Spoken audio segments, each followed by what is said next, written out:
আল্লাহ রাসূল সাল্লাল্লাহু আলাইহি ওয়াসাল্লাম সর্বপ্রথম তিনি কুরবান অবতরণ করেন।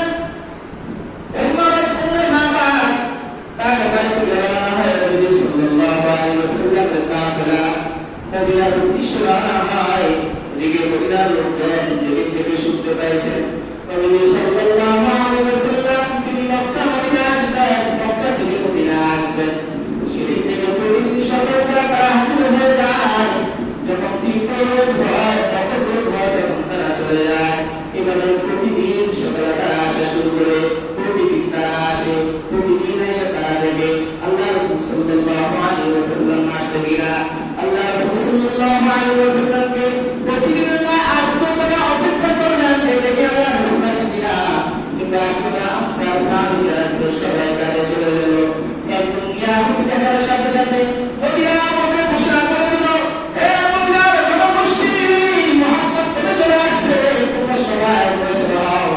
আল্লাহ রাসূল সাল্লাল্লাহু আলাইহি ওয়াসাল্লামের আসার খবর শোনা হলো মদিনার অলিতে গলিতে খুশির জোয়ার, মদিনার অলিতে গলিতে খুশির জোয়ার।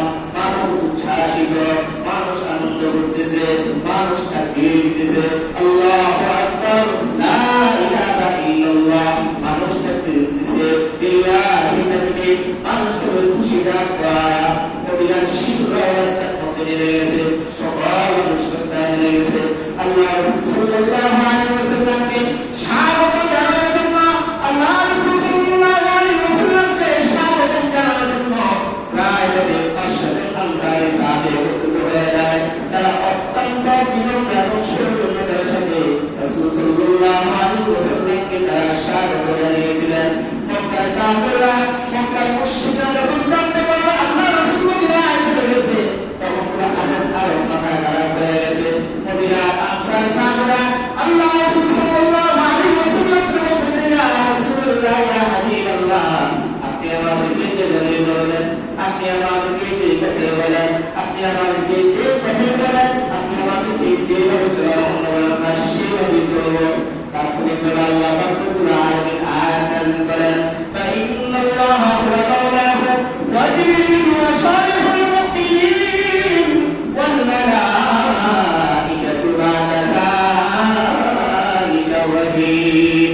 জেনে রাখো আল্লাহ তার মালিক এবং তার গুণীগ্রহ, তাছাড়া জিবরাইল এবং নেককার এবং ফেরেশতারা হলো তার সাহায্যকারী। নবী সাল্লাল্লাহু আলাইহি ওয়াসাল্লাম আমিরুল বিলাল কুবা উপস্থিত হয়। কুবা মদিনার নিকট প্রত্যেকটি জায়গার নাম।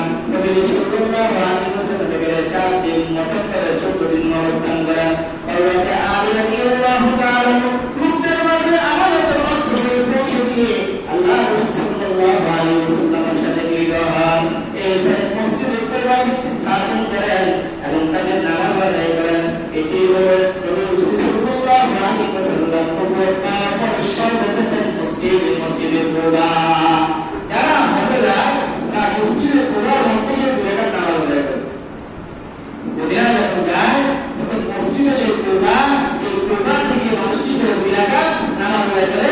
কারণ রাসূল সাল্লাল্লাহু আলাইহি ওয়াসাল্লাম যখন মদিনায় হিজরত করেছেন, সর্বপ্রথম এই মসজিদে কুরবা তিনি মসজিদ স্থাপন করেন। মসজিদে কুরবা সেখানে গিয়ে আল্লাহ রাসূল সাল্লাল্লাহু আলাইহি ওয়াসাল্লাম নামাজ শুরু করেন, মসজিদের মধ্যে এবং জুমা শুরু করেন আল্লাহ রাসূল সাল্লাল্লাহু আলাইহি ওয়াসাল্লাম। নবী আরবি মদিনায় শহরে প্রবেশ, মসজিদে কুরবাতে থাকার পর আল্লাহ রাসূল সাল্লাল্লাহু আলাইহি ওয়াসাল্লাম মসজিদে নববীর মধ্যে অবস্থান করেন। মসজিদে নববীর মধ্যে যখন যান, মক্কা মদিনার যত মানুষ ছিল, সাহাবী ছিল এবং শিশু যারা ছিল, আল্লাহ রাসূল সাল্লাল্লাহু আলাইহি ওয়াসাল্লামকে কবিতা আবৃত্তি করে তারা শোনাচ্ছেন, স্বাগত জানাচ্ছেন। ওয়ালাল বাদরু আলাইনা মিন সারিয়াতিল ওয়াদা ওয়াজাদা শুকরু আলাইনা মাদাআ লিল্লাহি দা আইয়ুহাল মাবউথু ফিনা জিদাতিল আমরি মুতা' জিকা শারফতাল মাদিনা মারহাবান ইয়া খায়রা ওয়াদা।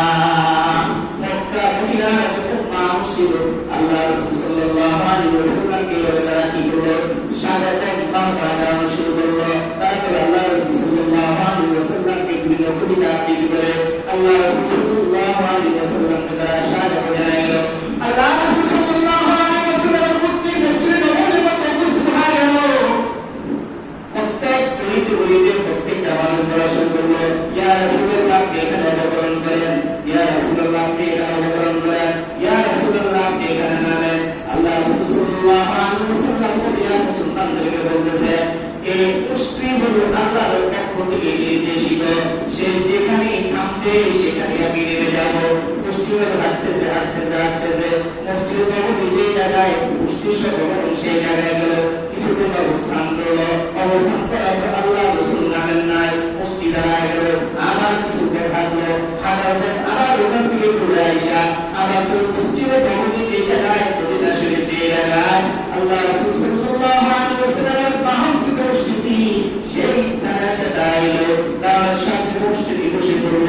আল্লাহ রাসূল সাল্লাল্লাহু আলাইহি ওয়াসাল্লাম সেই স্থানের মধ্যে নেমে যান এবং সেই স্থানের মধ্যে আল্লাহ রাসূল সাল্লাল্লাহু আলাইহি ওয়াসাল্লাম মদিনার একজন ব্যক্তি, দুজন ব্যক্তি ছিল সাহাল এবং সুহাইল, এই দুজন ব্যক্তি থেকে 10 দিনার দিরহাম দিয়ে এই মদিনার শহরে রাখিলেন। মসজিদে নববী যে জায়গায় অবস্থিত এই জায়গাটা আল্লাহ রাসূল সাল্লাল্লাহু আলাইহি ওয়াসাল্লাম কিনে সর্বপ্রথম মসজিদে নববীর মদিনা শরীফে নির্মাণ করেন। আল্লাহ রাসূল সাল্লাল্লাহু আলাইহি ওয়াসাল্লাম যেখানে তার প্রথম বসত মদিনা শহরে, যে স্থানে সর্বপ্রথম মদিনা শহরে তার প্রথম বসবে, যে স্থানে মুসলিমরা বসবে সেই স্থানে আল্লাহ রাসূল সাল্লাল্লাহু আলাইহি ওয়াসাল্লাম কি নির্দেশ করেন? মসজিদে নববী। যে মসজিদে নববী, মসজিদে যেখানে এখন কোন নামাজ আদায় করলে 500 ওয়াক্ত নামাজ পড়ে দিয়েছে, আল্লাহ সেই পরিমাণ সওয়াব দান করেছে। সুবহানাল্লাহ। আল্লাহ আমাদের সবাইকে